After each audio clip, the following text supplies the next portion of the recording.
Là où l'ingénieur va plutôt chercher c'est quoi le meilleur actuellement, bah, il va chercher où? Dans l'état de l'art de la recherche. Donc voilà, donc au final, ça se complémente parfaitement. Donc franchement, ce commentaire, il ne servait à rien. C'est...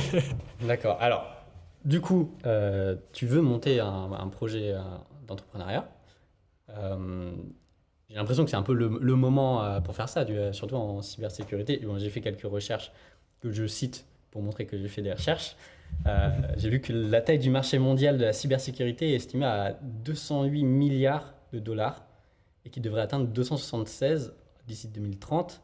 Il y a une augmentation des investissements, du coup. Les entreprises investissent massivement en cybersécurité avec un budget mondial estimé à plus de 1000 milliards de dollars sur la période de 2017 à 2024. Et j'ai aussi vu dans un de tes posts du coup, Ouais. Que la France était le 5e pays à se faire le plus attaquer par des hackers. Donc, tu sens qu'il y a quelque chose, il y a une sorte de vague qui arrive. Bah, en fait, bon, alors, pour tes chiffres, super. Je te fais confiance là-dessus parce que je vais faire un trigger warning. Je ne suis pas expert financier en cybersécurité. Totalement, oui. Par contre, ce qui est sûr, c'est que le monde est de plus en plus connecté. Les IA arrivent à grands pas.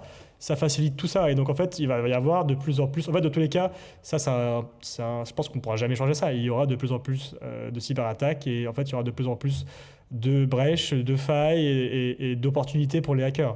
Ça, il ne faut pas se voiler la face. Après, le fait que la France soit autant catastrophique, c'est parce qu'on a des systèmes, je ne sais pas si tu as vu les systèmes dans les hôpitaux qui sont complètement désuets. Il y a un gros problème de sensibilisation des personnes à tout ce qui est cybersécurité. Vraiment, en fait, c'est juste qu'il y a un manque de réaction, quoi. Je sais pas, en fait, je pense qu'on coupe les budgets, mais comme on coupe les budgets, on coupe aussi la sécurité, et donc derrière, on n'a pas peur de se faire attaquer, enfin, on se fait vraiment attaquer. Et c'est assez facile, finalement, pour les hackers d'utiliser des vieilles failles ou des vieilles attaques qui fonctionnent sur nous, parce qu'en fait, on n'a pas pris le temps de sensibiliser déjà les gens à ces attaques et aussi à protéger les systèmes.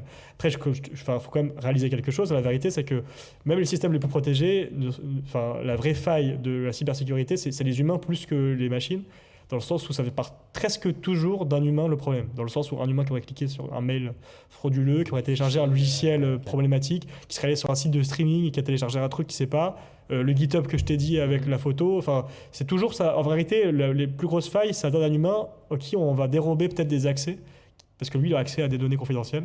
Et c'est plus simple que d'aller directement dans le réseau hacker Ouais, voilà, tu vois. Mais est-ce que tu as l'impression que c'est du coup une course vers l'avant, est-ce qu'on arrivera à rattraper ce cheval qui court Mais la cyberattaque, c'est le jeu du chat et de la souris. En fait, les meilleures personnes en cybersécurité, c'est des personnes qui vont aller être hyper proactifs, qui vont anticiper toutes les vulnérabilités avant qu'elles arrivent. Et il y a même des outils pour ça. Je ne sais pas si tu es au courant, mais il y a des trucs qui s'appellent des honeypots. Ok. C'est en fait des sortes de faux accès qu'on laisserait attaquables entre guillemets sur les sites internet des entreprises pour voir ce que les gens vont faire. En fait, en gros, on laisse une porte ouverte exprès, donc en faisant croire à la personne qu'elle va hacker et accéder à des données sensibles de l'entreprise, et on observe tout ce qu'elle fait pour à l'avance savoir ce qui va se passer et qu'est-ce que les gens veulent. Tu vois, donc en fait, c'est un peu cheval de Troie, entre guillemets. Tu vois, donc si tu vois que la personne, elle veut accéder à des données confidentielles sur tel produit, tu es au courant et donc tu vas plus sécuriser ton infrastructure par rapport à ça, quoi. Et en parlant des stratégies de compagnie, j'ai un peu regardé ça aussi et je trouve ça c'est assez drôle parce que du coup, c'est un jeu, quoi. C'est le chat et la souris, comme tu as dit.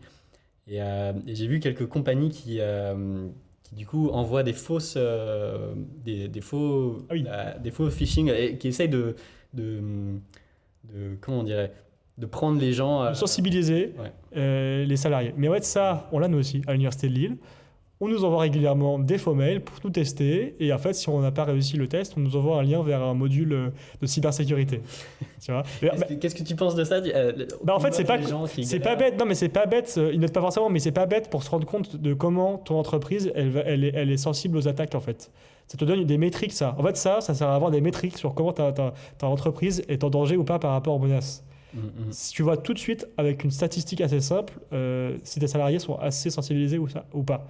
Après, l'histoire de leur faire voir des modules e-learning à valider, je ne sais pas si c'est la meilleure façon parce que ça crée une charge. Tu vois, ça leur dit il faut que je valide les modules, j'ai envie d'aller vite. En fait, ouais, je me suis fait avoir, mais je ne ferai plus avoir.